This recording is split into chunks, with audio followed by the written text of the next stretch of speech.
Hey there, in this quick video I'm going to compare the Alienware AW3423DWF with the Alienware AW3225QF and what is like the better one and which one you should actually choose. So primarily, now this is going to sound strange, but it really boils down to if you're a fan of 34 size or if you like to go for the 32, like if you really like it wide or no.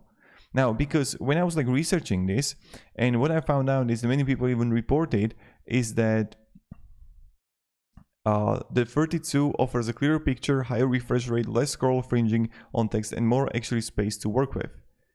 And the only trade-off you lose of the left-right side of the monitor.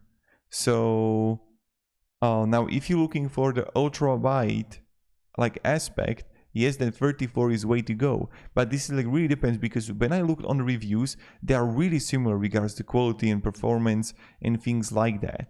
So you can't really go wrong with this one or this one. It really depends what you think you would like more when you are going to use it. Because for me, as someone who's like, I was playing games in the past a lot, like 32 would be the best for me.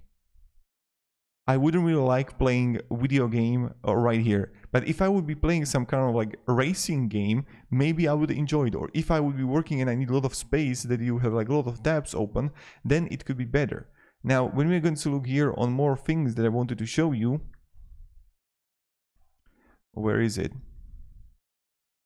Yes, better refresh rate here, you can see.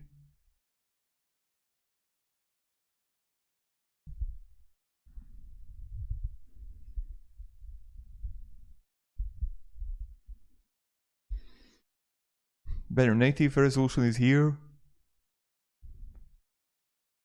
You have 120Hz here, 4K.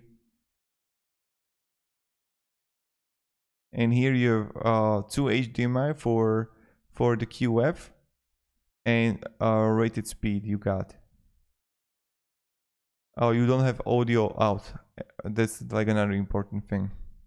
And you have only 3 USB-A ports. So that's pretty much it. So thank you, have a great day, and goodbye.